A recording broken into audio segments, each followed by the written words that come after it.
O Sínodo da Amazônia tem sido alvo de muitas críticas e muita gente tem se preocupado com o que está no documento preparatório, naquilo que vai ser entregue para o Sínodo dos Bispos e também o que está no instrumento de trabalho, que é o documento final que vai ser debatido ao longo dos dias do Sínodo. Agora, foi o Tiba, do canal Deia e Tiba, quem apresentou algumas questões. E eu achei muito interessante a postura dele, já que ele levanta questões, coisas que ele gostaria de ver mais esclarecidas a respeito do instrumento de trabalho e daquilo que está sendo proposto pelo Sínodo. Eu vou analisar aqui o vídeo do Tiba e nesse caso específico eu preciso destacar duas coisas importantes. Eu vou mostrar passo a passo o que está no vídeo do Tiba, nós vamos ver o documento Instrumento Laboris, também vamos ver outras referências em outros documentos da igreja e tudo vai estar linkado na descrição para que você veja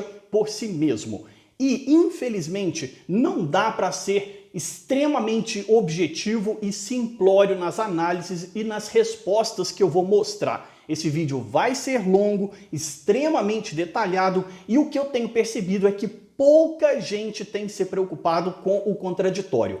Ouvem as críticas sobre o Sínodo, mas não querem ouvir as respostas sobre aquilo que realmente está sendo proposto pelo Sínodo. Gostam das críticas, das teorias conspiratórias, mas não gostam das respostas. Tem outros vídeos aqui no meu canal sobre o Sínodo, eu vou deixar o link na descrição, incluindo até respostas a vídeos do Bernardo Kister. Todos os links estão na descrição. Mas você vai perceber uma mudança de tom. E esse é o segundo ponto que eu preciso esclarecer aqui. Eu sou amigo do Tiba há mais de 20 anos. Eu conheço o Tiba pessoalmente, ele é da minha cidade. Nós crescemos junto no grupo de jovens Maria de Nazaré, aqui na minha paróquia, no Santuário de Santo Antônio, em Divinópolis. Eu sou amigo do Tiba há muitos anos, tenho um carinho e um respeito muito grande por ele, pela família que ele construiu e pela missão que ele tem dentro da igreja. E a maneira como eu vou responder aqui é bem característico daquilo que está no vídeo do Tiba.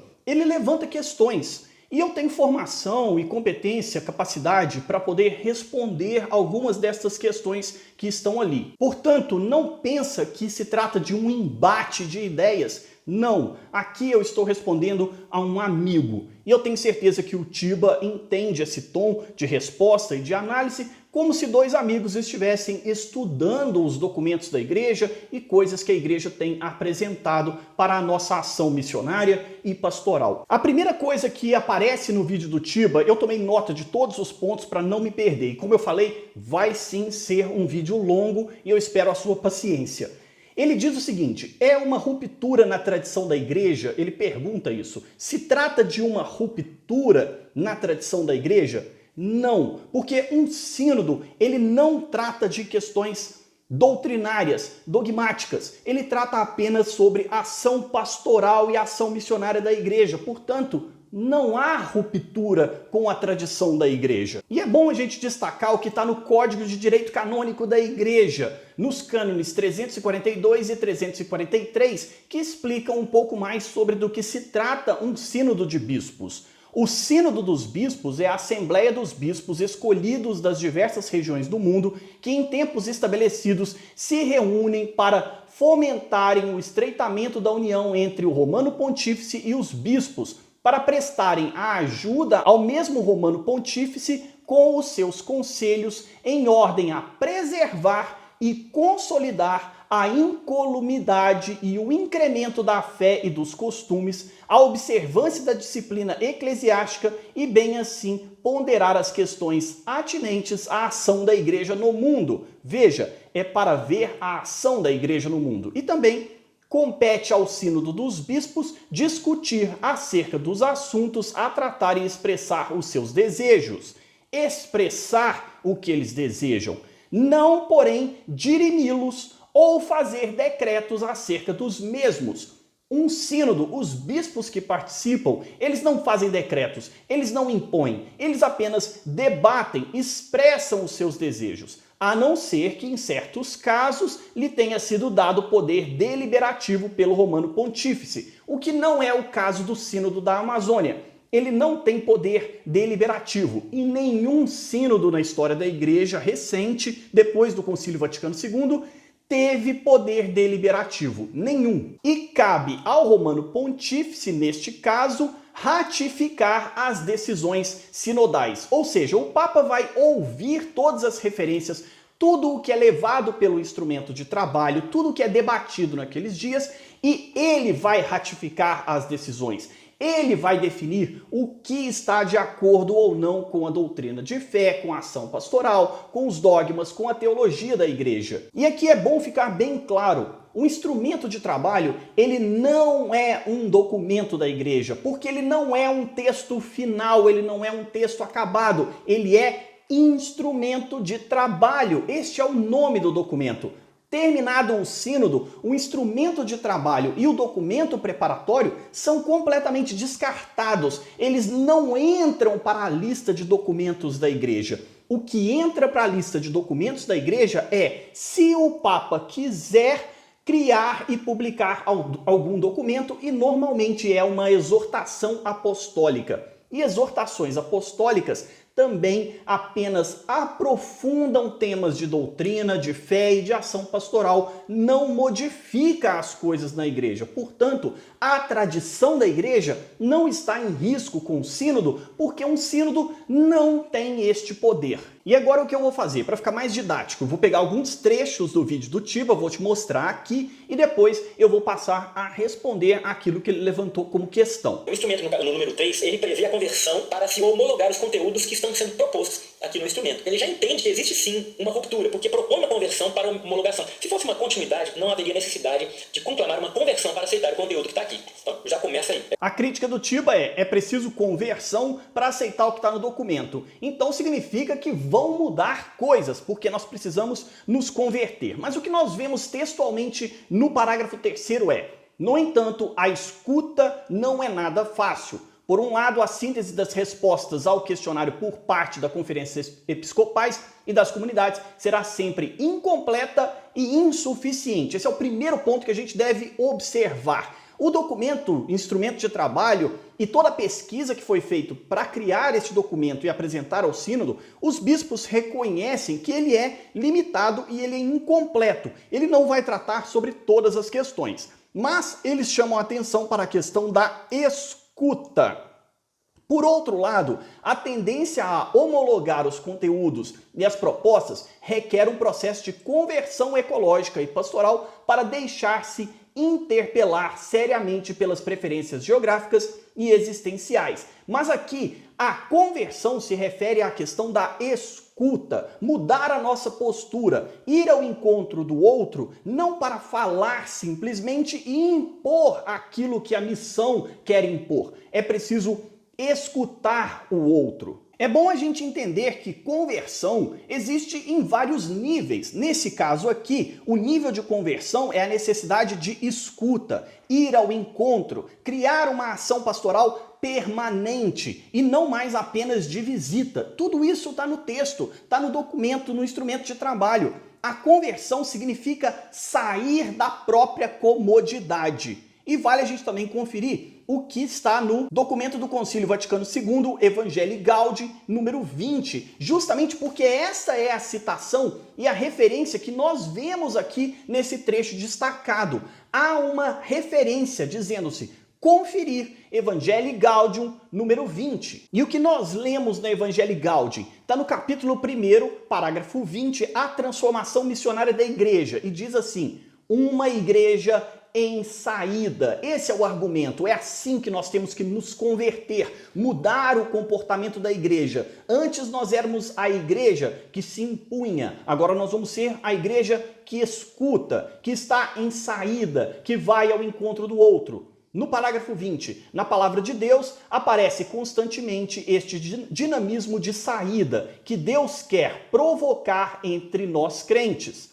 Abraão aceitou a chamada para partir rumo a uma nova terra. Moisés ouviu a chamada de Deus: vai, eu te envio, e fez sair o povo para uma terra prometida. A Jeremias disse: irás aonde eu te enviar. Naquele ide de Jesus estão presentes os cenários e os desafios sempre novos da missão evangelizadora da igreja. E hoje, todos somos chamados a essa nova saída missionária. Cada cristão e cada comunidade há de discernir qual é o caminho que o Senhor lhe pede. É isso que o Sínodo quer fazer. Discernir qual é o caminho que o Senhor pede à igreja em lugares extremos e complexos como a floresta amazônica. Mas todos somos convidados a aceitar este chamado, sair da própria comunidade e ter a coragem de alcançar todas as periferias que precisam da luz do Evangelho. Está em concordância com aquilo que é proposto pelo Concílio Vaticano II. Nada de diferente ou de extraordinário ou de mudança realmente efetiva naquilo que é proposto pela igreja. Esse é o ponto principal. A igreja tem um projeto, a igreja tem uma proposta para entendermos a ação missionária dela em lugares complexos. Agora o Tiba vai ler o parágrafo 11, onde ele fala sobre a biodiversidade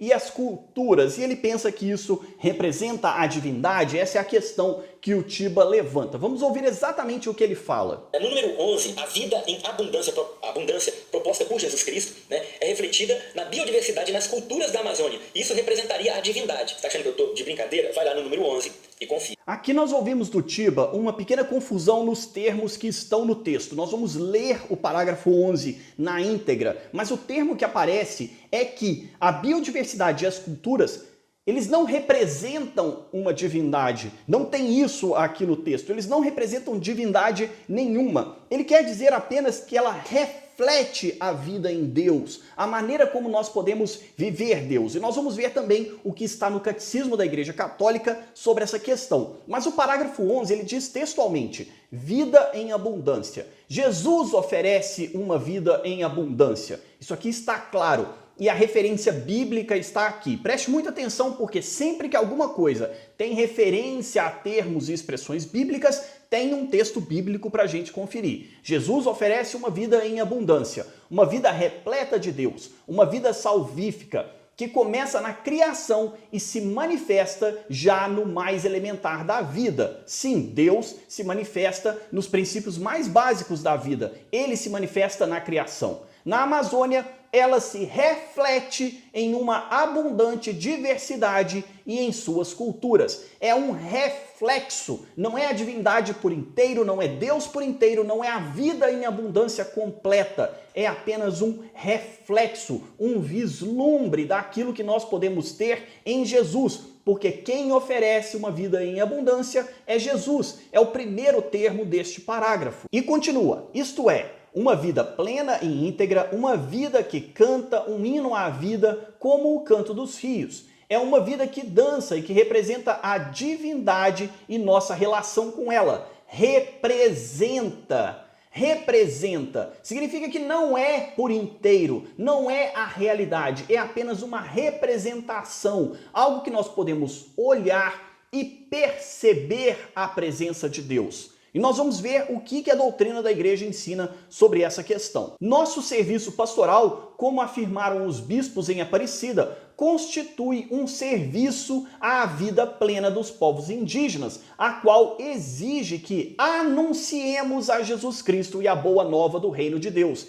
Exige-se que se anuncie a boa nova de Jesus Cristo e do reino de Deus. Não existe outro tipo de anúncio. Não é para anunciar outras coisas. Não é para absorver a cultura alheia. É para anunciar Jesus Cristo e a boa nova do reino, porque esta é a exigência. Denunciemos as situações de pecado, as estruturas de morte, a violência e as injustiças internas e externas, e fomentemos o diálogo intercultural, interreligioso e ecumênico. Fomentar o diálogo. Diálogo é conversar com o outro, não é absorver o que está no outro. Mas veja, eu vou repetir esse trecho desse parágrafo. O que o documento de Aparecida diz? Constitui um serviço à vida plena dos povos indígenas, a qual exige que anunciemos a Jesus Cristo e a boa nova do reino. Aqui nós já vemos dirimir qualquer dúvida sobre o projeto do sínodo. O sínodo não quer absorver outras culturas, não quer acabar com o anúncio do evangelho e ele não está dizendo para as pessoas não anunciarem o evangelho. Muito pelo contrário, está claro no parágrafo 11 que é para anunciar Jesus Cristo e a boa nova do reino, denunciar as situações de pecado, as estruturas de morte, a violência, as injustiças. É aquilo que se espera da ação missionária da igreja. Está muito claro nesse parágrafo 11 que é sim para levar o anúncio do reino, é para pregar Jesus Cristo, é para levar a igreja para as pessoas. Agora, o que diz a doutrina da igreja, o que nós podemos ler no catecismo da igreja sobre a questão de a natureza, a biodiversidade, as outras culturas refletirem Deus. Nós podemos encontrar Deus na natureza. Vamos ver o que está no Catecismo da Igreja Católica. Eu vou destacar o parágrafo 339 e é isso que nós vamos ler aqui.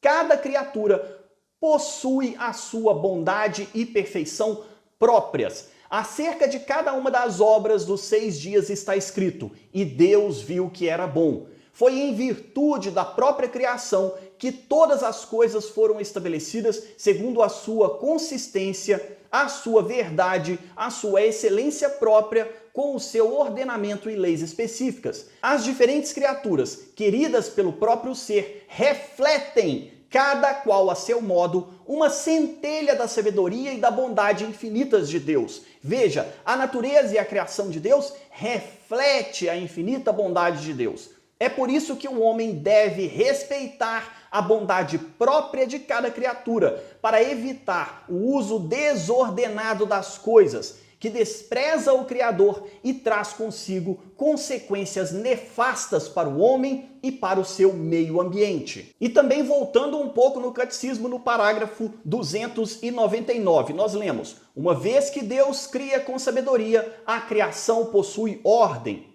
Dispusestes tudo com a medida, número e peso. Criada no Verbo e pelo Verbo eterno, que é a imagem de Deus invisível, a criação destina-se e orienta-se para o homem, imagem de Deus, chamado ele próprio a uma relação pessoal com Deus. A nossa inteligência, participante da luz do intelecto divino, pode entender o que Deus nos diz pela sua criação.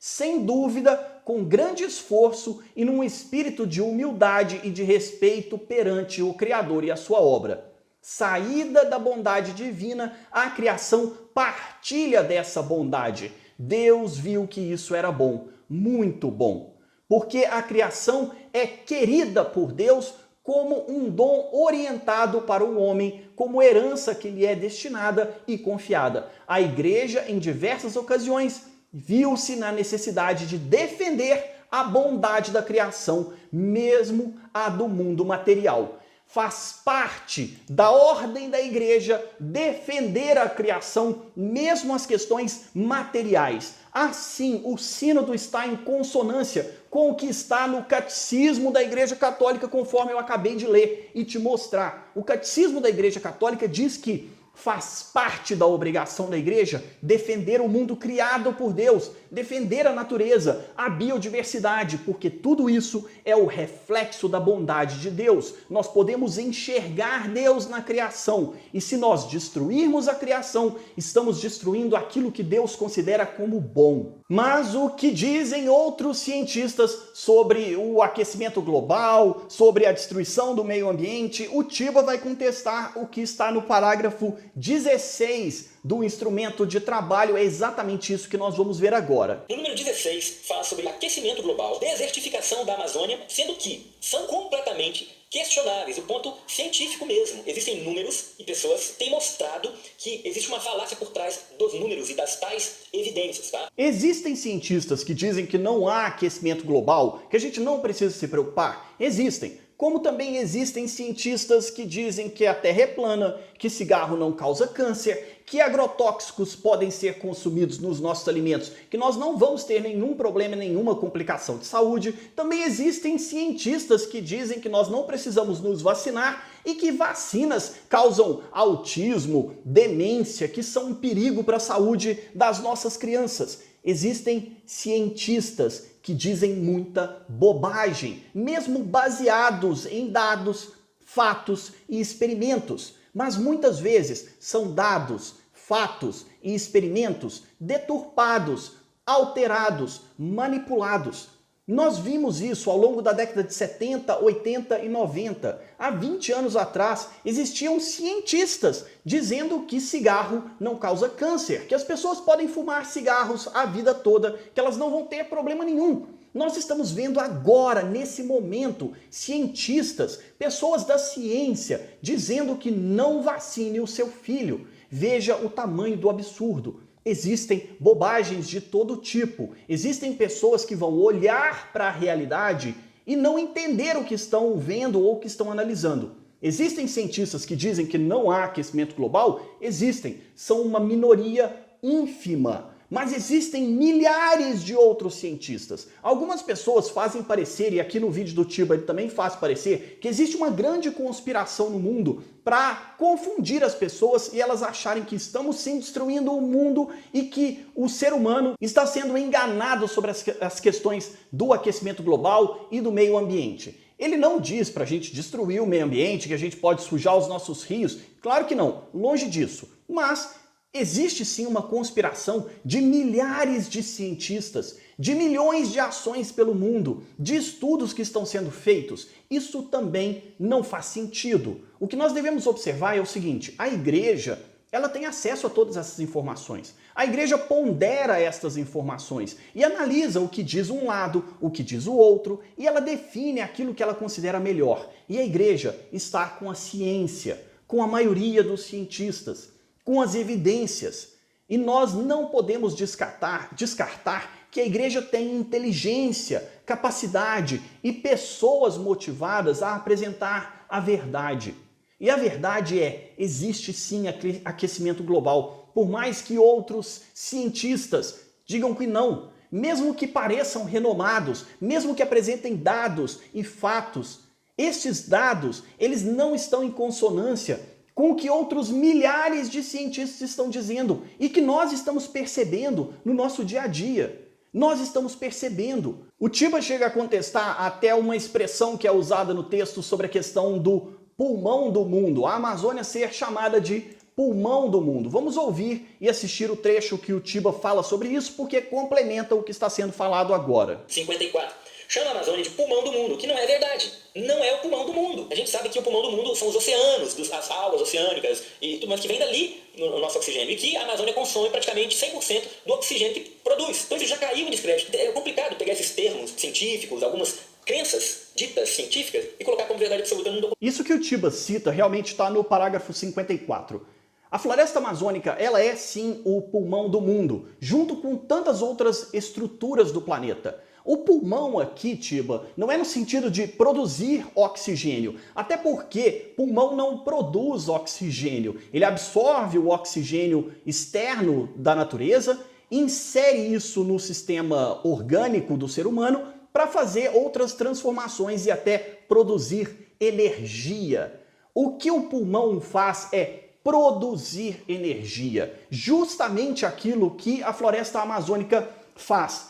Chamar de pulmão do mundo é apenas uma figura de linguagem. Ela tem um sentido de ser um órgão vital. Sim, a floresta amazônica é um órgão vital para o funcionamento do nosso planeta. Ele regula os ciclos dos ventos e das águas, ele troca os gases, ele regula a temperatura do planeta, faz transformação energética.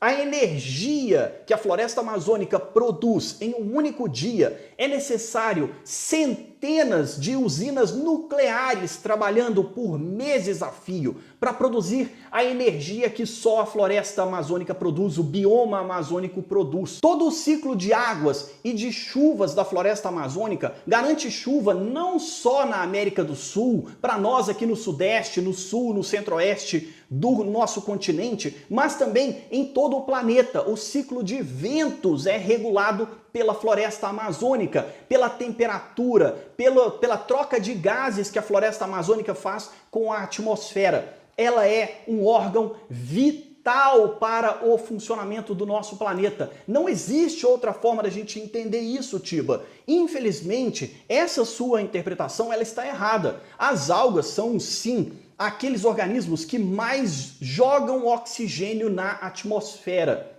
Mas eles não fazem a regulação da temperatura, os ciclos dos oceanos, o ciclo das águas e tudo o que eu acabei de falar. Eles são vitais também. Nós não podemos destruir os nossos oceanos como estamos destruindo. Nós estamos vendo a regulação das algas, a morte das algas nos oceanos e de tantos outros organismos nos oceanos. Isso também é uma preocupação para toda a biodiversidade do planeta. Mas quando a gente está falando sobre a Amazônia, e no caso aqui há sim um recorte da floresta amazônica, ela não pode ser descartada. Os cientistas não discordam sobre isso, não há controvérsia sobre isso, porque pulmão aqui tem a figura de linguagem de ser um órgão vital e daquele órgão que entrega energia para o nosso organismo. Sem a respiração, sem a troca de gases, sem tudo aquilo que eu falei, a regulação da temperatura, tudo isso, o organismo Terra, o clima da Terra é diretamente afetado por tudo o que acontece na floresta amazônica. E para encerrar essa parte sobre ecologia, sobre aquecimento global, floresta amazônica pulmão ou não pulmão do mundo, o Tiba depois fala que não existem evidências da alteração do clima. Existem. Existem muitas evidências, apesar do que alguns cientistas acabam dizendo por aí. Existem muitos dados, muitos fatos, provas que confirmam a existência de uma transformação no clima da Terra no último século. E sim, causado pelo ser humano. Esse negacionismo, ele é perigoso e, portanto, os dados são falsos ou incompletos. Há uma necessidade de negar a realidade. E o que tantos outros milhares de cientistas estão fazendo, que são 99% dos cientistas ou mais do mundo trabalhando em cima desses dados, dessas provas e dessas evidências, não pode ser descartado simplesmente porque um pequeno grupo ignora isso. O exemplo que eu usei do cigarro, na década de 70, 80 e 90, existiam cientistas, especialistas, médicos dizendo que cigarro não causa câncer. Mas o que nós sabemos é que 99% dos médicos, dos cientistas, tratam que o cigarro causa sim câncer, apesar de um pequeno grupo dizendo o contrário. E esse pequeno grupo foi vencido. E é o que está acontecendo agora sobre a questão do aquecimento global. No diálogo, diante dos fatos e das evidências, existe sim aquecimento global. E a igreja tem condições de avaliar o que diz a ciência para definir se é algo concreto, se nós devemos levar ou não em consideração. E a igreja leva em consideração os cientistas que dizem que há sim aquecimento global. Agora nós vamos voltar ao que está no instrumento de trabalho, alguns trechos que são um pouco mais relevantes e as questões que o Tiba apresenta. E nós vamos ver mais um trechinho. No número 15, o documento fala que a perda das práticas espirituais e costumes dos povos originários ameaçam a vida da Amazônia. Então, olha como é que isso é grave. Como que a perda das práticas espirituais e costumes pode ameaçar a vida da Amazônia? Como se qualquer prática espiritual ou qualquer costume fosse lícito. Isso contraria completamente os ensinamentos da igreja. A igreja sempre ensinou que Jesus Cristo interveio na história humana para purificar a história e purificar a cultura, seja ela qual for. O trecho do parágrafo 15 que o Tiba reporta aqui, ele trata apenas para responder o que está na consulta. Ele está enumerando o que foi entregue na consulta feita pelas pessoas. Não está fazendo nenhuma proposta para os sínodos, nem mesmo de se absorver alguma coisa. Nós vamos ver exatamente o que está no texto. No parágrafo 15 diz o seguinte: em conformidade com aquilo que sobressai das múltiplas consultas realizadas em muitas das regiões amazônicas, as comunidades consideram que a vida na Amazônia está ameaçada. Sobretudo, e aí enumera A, B, C, D, E, F, G, H, e aí continua o seguinte, diz no final assim: a perda da sua cultura originária e da sua identidade, idioma e de todas as condições de pobreza às quais estão condenados os povos da Amazônica.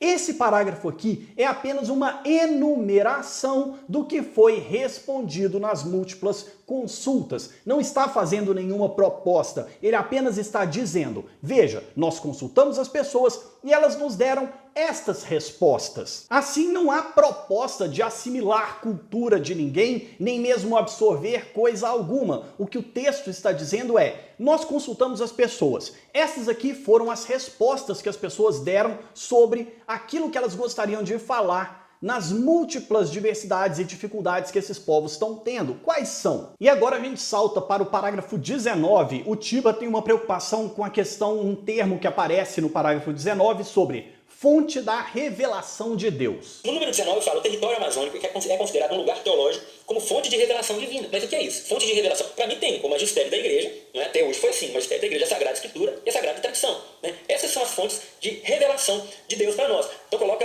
o território como um lugar teológico e fonte de revelação. Eu vou mostrar aqui um pouco para responder o Tiba, alguns trechos do Catecismo da Igreja Católica para a gente poder entender. Primeiro, revelação aqui não é no sentido do magistério, das Sagradas Escrituras, nem mesmo de Jesus Cristo.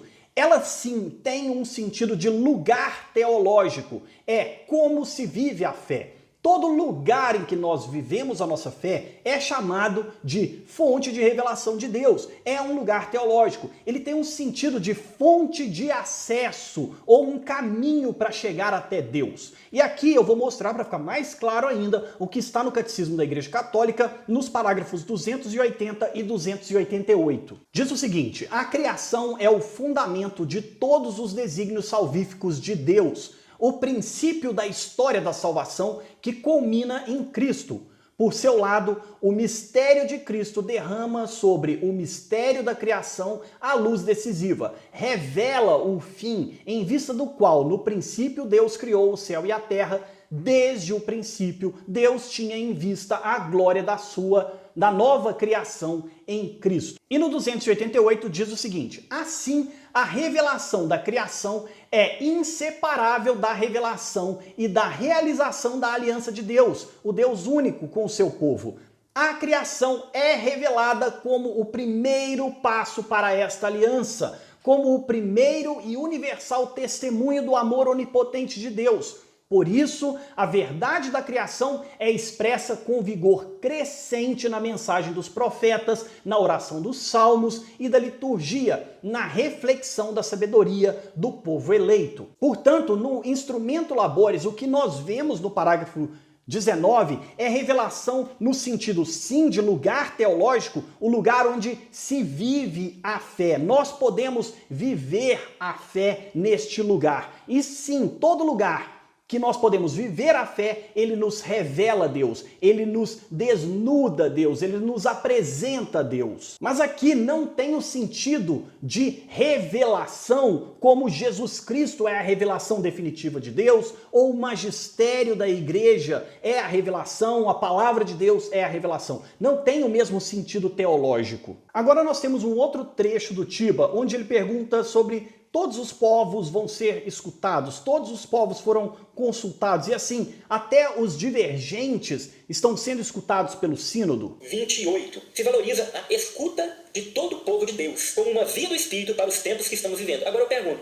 a grande oposição dos fiéis ao instrumento de trabalho também será considerada como voz do Espírito Santo? Ou só a voz da cultura amazônica indígena é a voz do Espírito Santo? O instrumento é para escutar, não é? Então eles fizeram ali um questionário gigante, uma metodologia de pesquisa para ouvir a voz da Amazônia, dos povos amazônicos. E é uma escuta de todo o povo de Deus. Agora, a pergunta que fica, a voz dos fiéis que estão incomodados com o teor desse instrumento Laboris também vai ser encarado como uma voz do Espírito Santo? O Tiba não citou textualmente o que está no instrumento Laboris. E eu tentei até encontrar de que forma ele achou essa parte sobre, será que vai escutar todo mundo e vai absorver tudo que está sendo escutado pelos povos indígenas? Mas o que diz exatamente no parágrafo 28 é o seguinte: tempo de graça. A Amazônia está vivendo um momento de graça, um kairos. O sínodo da Amazônia é um sinal dos tempos no qual o Espírito Santo abre novos caminhos que discernimos através de um diálogo recíproco entre todo o povo de Deus. Sim, há uma proposta de diálogo recíproco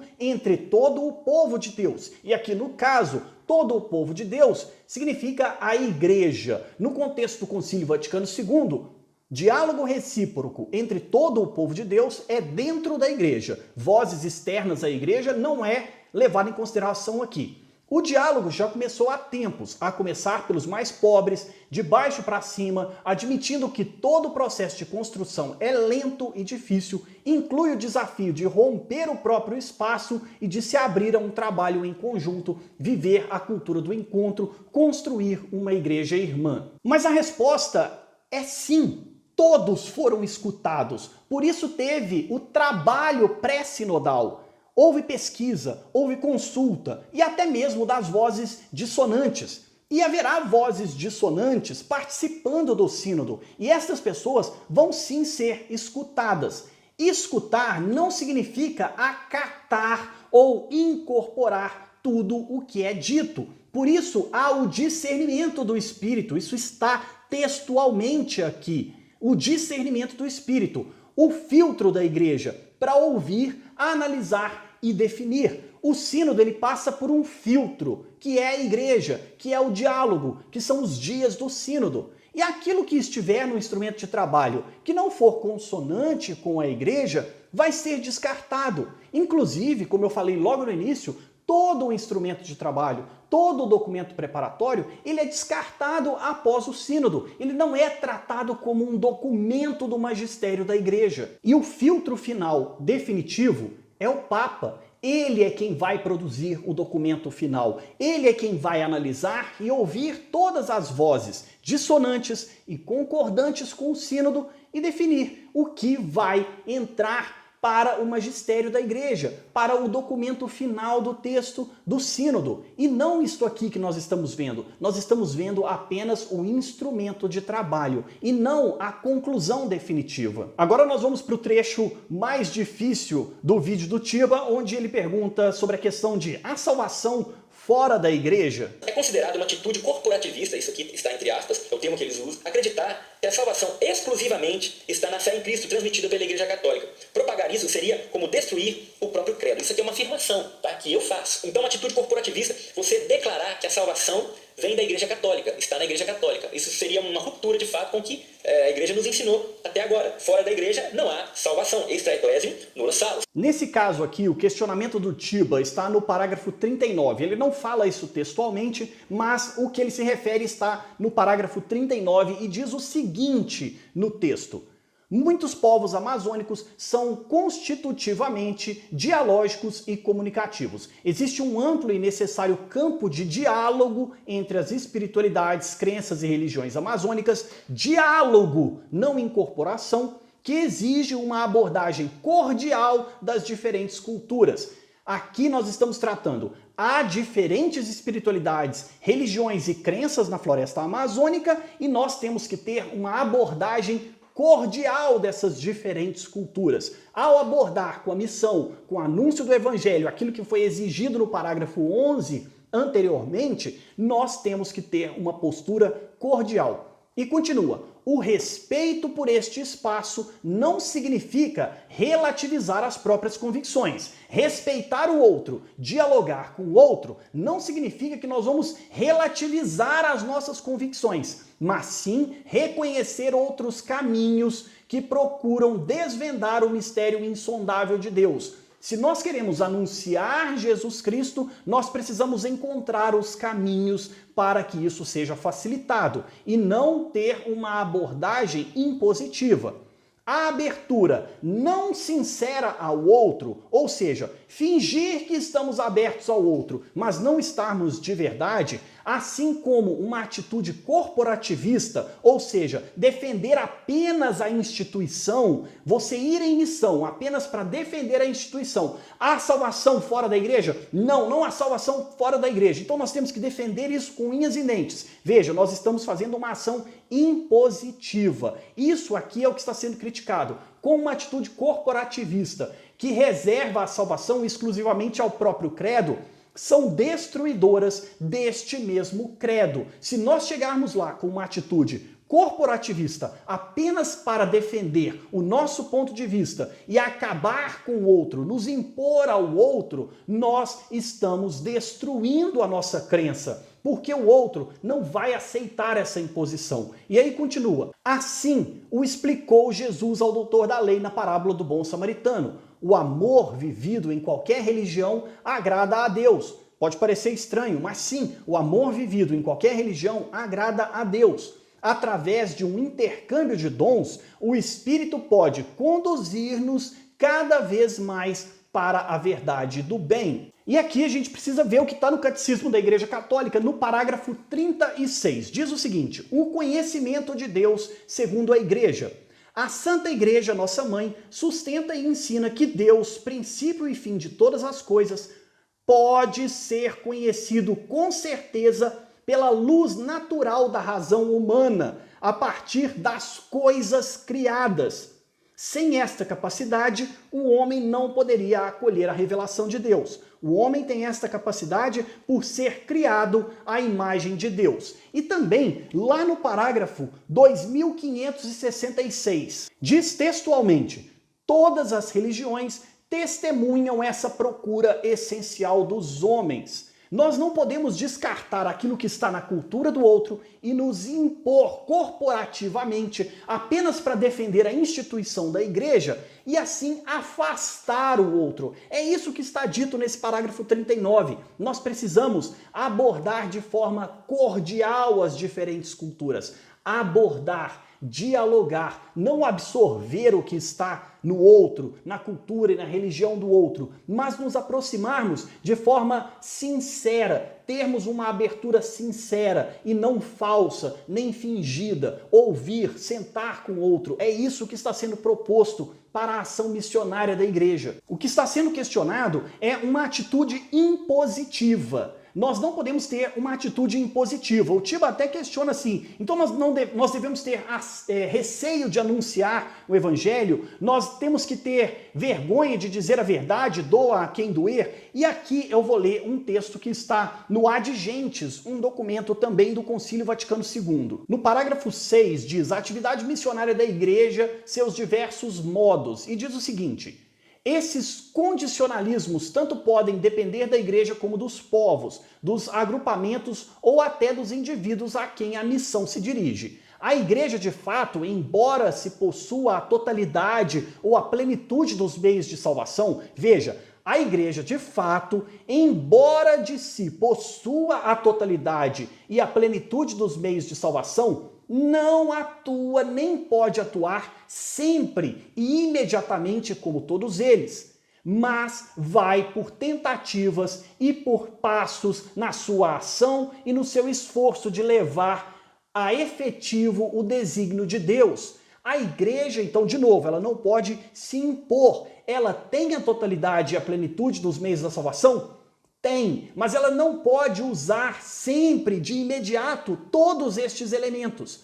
Às vezes até, depois de um avanço felizmente lançado, vê-se infelizmente obrigada a deplorar de novo uma regressão, ou, pelo menos, a demorar-se num certo estádio de semi-vitalidade e insuficiência. O texto está dizendo que, às vezes, a ação missionária, diante das dificuldades, pode até recuar, dar passos para trás para não perder aquilo que já foi feito.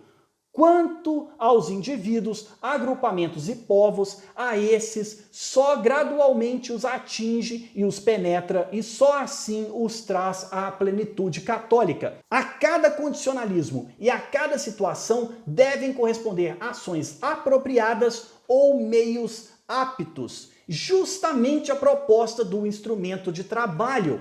Ações apropriadas e meios aptos, corretos para agir em certas situações. Em cada situação, a igreja tem que analisar aquilo que é melhor para a sua ação missionária. Agora nós temos um comentário do Tiba sobre o parágrafo 77, onde ele fala sobre a submissão da mulher, que deve ser algo combatido. No número 77, a submissão da mulher no seio da família, isso aqui é literal, tá? A submissão da mulher no seio da família é qualificado como algo a ser combatido. Agora a pergunta que fica: que submissão é essa? Estaria se referindo à submissão bíblica? Essa submissão é mencionada no contexto onde o texto diz sobre adolescentes grávidas, aumento da violência, do aborto, ou seja, falando um monte de coisa negativa e fala sobre a submissão da mulher no seio da família e qualifica essa submissão como algo a ser combatido. Então precisa ficar claro que tipo de submissão é essa aqui. Não é no mesmo contexto de submissão bíblica o que nós vemos lá na carta de São Paulo aos Efésios. Aqui ele tem claramente, no documento, o Instrumento Labores, tem claramente um sentido apenas sociológico. Não faz referência ao texto bíblico. Como eu falei antes, toda vez que alguma parte do documento faz referência a textos bíblicos, vai aparecer conferir e dizer qual é o texto bíblico que se faz referência. Nós não vemos isso no parágrafo 77, quando ele fala sobre a violência contra a mulher. E isso realmente precisa ser combatido, mas do ponto de vista sociológico, social, com os instrumentos da sociedade. Aqui se está falando sobre mudanças sociais e vulnerabilidade familiar. Esse é o ponto que está sendo tratado nesse parágrafo. Ele está tratando de questões sociais e não do contexto religioso. Até porque a expressão submissão no texto bíblico, quando fala da mulher ser submissa ao marido, nada tem a ver com submissão no sentido negativo. Mas não cabe a explicação aqui porque é um pouco mais complexa e não tem nada a ver com o que a gente está debatendo. Mas também não tem esse sentido negativo, essa é a parte mais importante. Já que o que nós lemos no parágrafo 77 tem sim um contexto social, sociológico e aí sim é negativo, mas não tem o mesmo sentido bíblico. O Tiba salta para o parágrafo 79. Vamos ver exatamente quais são as questões que ele levanta. 79. O que seria valorizar e respeitar as identidades culturais? Todas as formas de identidade culturais? É a pergunta que eu faço.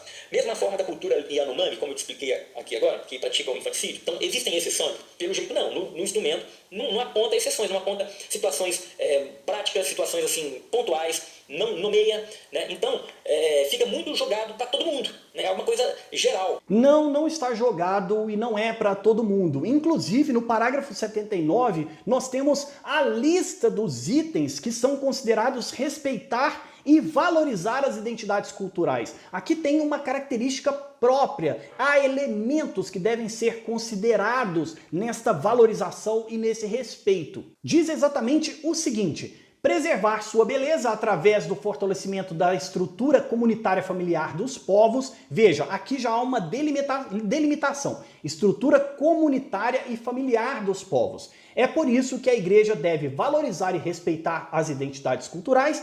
De modo particular, seria necessário, e agora enumera o que é necessário valorizar e respeitar desta identidade e desta cultura destes povos. Não é qualquer coisa. Apenas para ilustrar, o item A, respeitar o modo próprio de organização comunitária.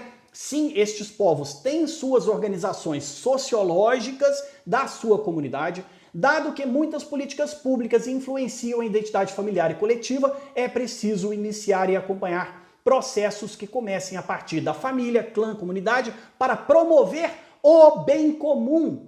Para promover o bem comum significa eliminar tudo que não promove o bem comum. Se estes povos têm característica de eliminar bebês deficientes, isto não promove o bem comum e isso vai ser eliminado. Tá vendo que a resposta está no próprio texto? Ele delimita aquilo que deve ser respeitado como identidade destas culturas, destes povos, mas especialmente sobre a sua organização comunitária, promovendo o bem comum, ajudando a superar as estruturas que alienam.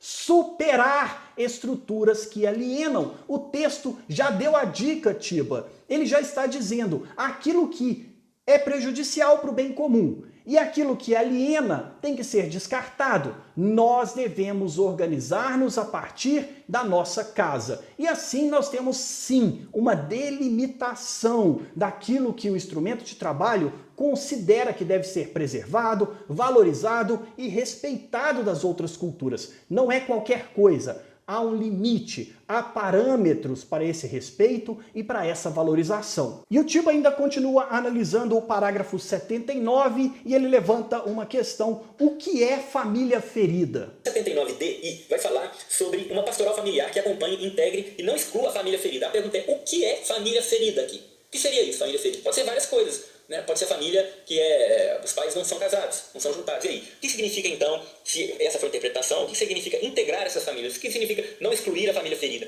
Tem que ficar claro isso aqui, porque a gente sabe que vivemos tempos de confusão. Curiosamente, o próprio Tiba pergunta e ele responde o que é família ferida, mas nós precisamos ver o que está no instrumento de trabalho, especificamente nesse trecho que o Tiba pergunta, no parágrafo 79, item D, e depois a primeira parte do item D. Articular uma pastoral familiar que siga as indicações da exortação apostólica Amoris Laetitia. Aqui está uma parte da resposta daquilo que o Tiba perguntou e também tentou responder. E aí fala, uma pastoral familiar que acompanhe, integre e não exclua a família ferida. O conceito de família ferida, ele está na exortação apostólica Amoris Laetitia, que é do Papa Francisco. Lá tem a resposta do que é família ferida. E sim, família ferida é toda aquela que não vive aquilo que a igreja prega como o ideal para as famílias. E estas famílias não podem ser excluídas simplesmente porque elas não vivem de acordo com o que a igreja espera.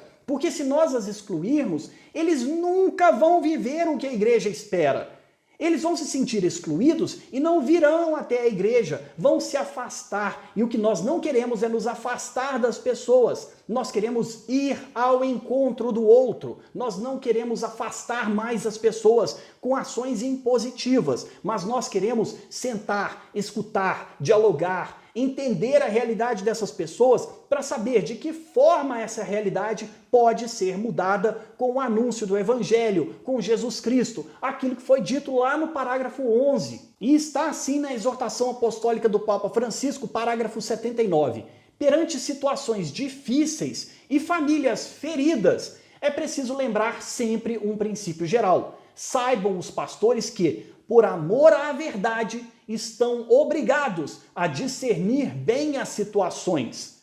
O grau de responsabilidade não é igual em todos os casos e podem existir fatores que limitem a capacidade de decisão. Por isso, ao mesmo tempo que se exprime com clareza a doutrina, ao mesmo tempo que se exprime com clareza a doutrina, há que evitar juízos, julgamentos que não tenham em conta a complexidade das diferentes situações e é preciso estar atentos ao modo como as pessoas vivem e sofrem por causa da sua condição. Estas são as famílias feridas e a igreja precisa entrar no seio destas famílias, entender por que elas sofrem para poder dar com clareza aquilo que a doutrina e o ensinamento da igreja propõem. A fonte para entender e responder aquilo que o Tiba pergunta está no próprio texto, é a exortação apostólica Amoris Laetitia. Essa é a referência, a fonte base para essa análise. Depois ele vai questionar uma pastoral sacramental que fortaleça e console todos, sem excluir ninguém. Pastoral sacramental não significa dar os sacramentos para todos de forma aleatória, sem entender as condições dessas pessoas, mesmo que elas não tenham condições de receber. Nós precisamos pensar que pastoral sacramental é entender a realidade das pessoas para que elas sejam inseridas de forma de acordo com a doutrina da igreja nos sacramentos e também explicar para as pessoas por que elas não podem receber certos sacramentos. Um casal em segunda união, eles não podem receber o sacramento da comunhão, não podem se confessar até que regularizem aquela situação. Se eles não têm condições de regularizar aquela situação, eles vão continuar no erro. Nós não podemos excluir estas pessoas, mas nós devemos explicar para elas por que elas vivem essa situação e como elas ainda podem participar da igreja, mesmo que elas não recebam os sacramentos. Faz parte da ação pastoral sacramental. Pastoral sacramental não é apenas dar os sacramentos para as pessoas, não é apenas isso, é também explicar, evangelizar, catequizar as pessoas, entender a realidade que elas estão inseridas. E quando nós fazemos isso, nós temos mais chances de acolher, de trazer o outro, fazer com que ele entenda a realidade que ele viva e se converta.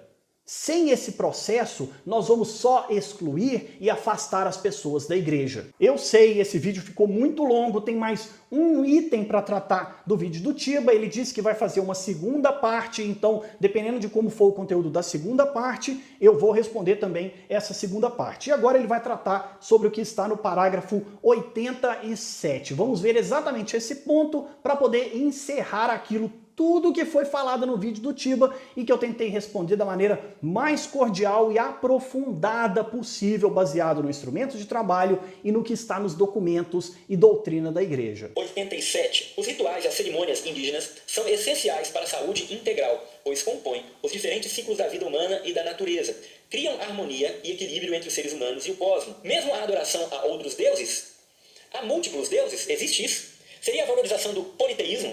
A idolatria cria harmonia e equilíbrio? É a pergunta que eu faço, porque fala dos rituais e as cerimônias indígenas. Todos os rituais?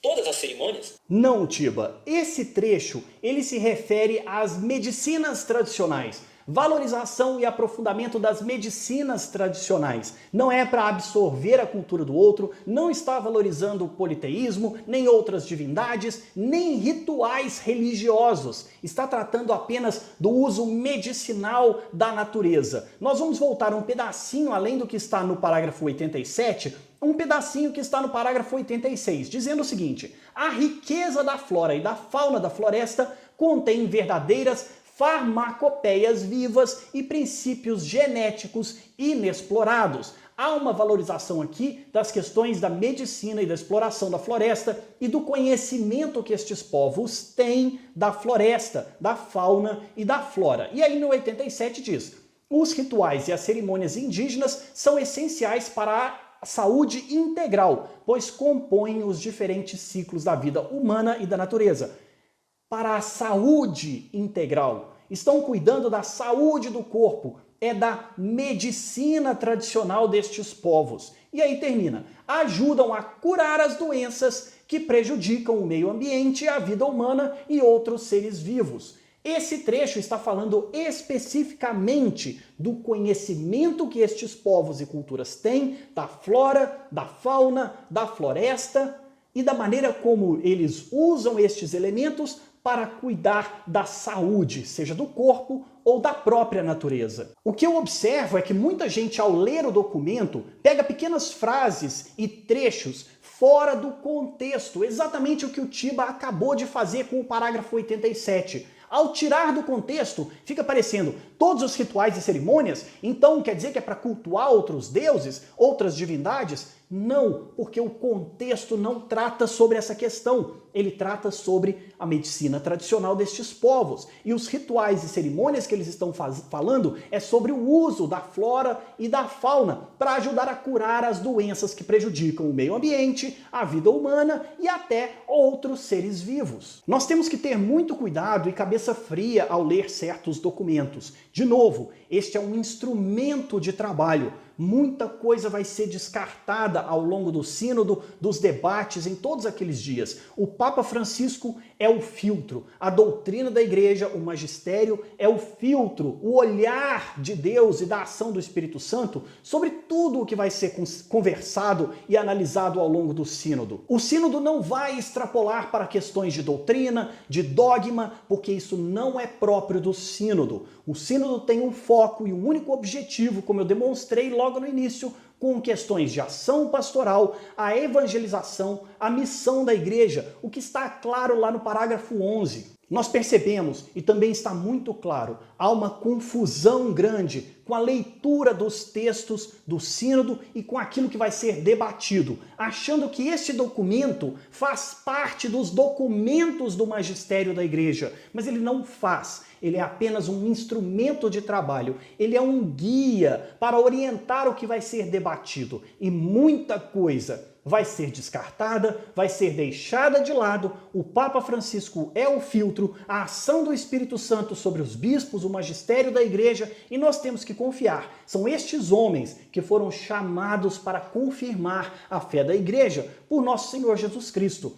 Eles têm um mandato apostólico para governar e confirmar o povo de Deus. e Deus age sobre estes homens. Deus não abandona a igreja. E a igreja está fazendo o seu trabalho de pensar a evangelização e a ação missionária em lugares extremos, como a floresta amazônica.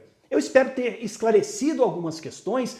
Todos os links e referências de tudo o que eu falei está na descrição do vídeo, você pode observar e analisar. Se tiver outras dúvidas, usa a área de comentários aqui embaixo, eu tento responder a maioria das pessoas na medida do possível também, porque muita gente tem deixado comentário e às vezes fica um pouco difícil. Eu sei que foi um vídeo longo, tem outros vídeos sobre o sínodo e aqui os contrapontos que eu tenho apresentado às críticas, eu recomendo que você assista e pense, pondere muito bem e confie na igreja. Vamos confiar nos nossos bispos, vamos confiar no Papa Francisco, porque essa é a vontade de Jesus. Nós temos que confiar naqueles que Jesus colocou à frente da igreja. Assiste os outros vídeos, todas as referências e tudo mais, o link está aqui embaixo na descrição. Foi um vídeo longo, mas a gente aprofundou item por item de todas as questões que o Tiba levantou e também muita gente tem colocado em dúvida.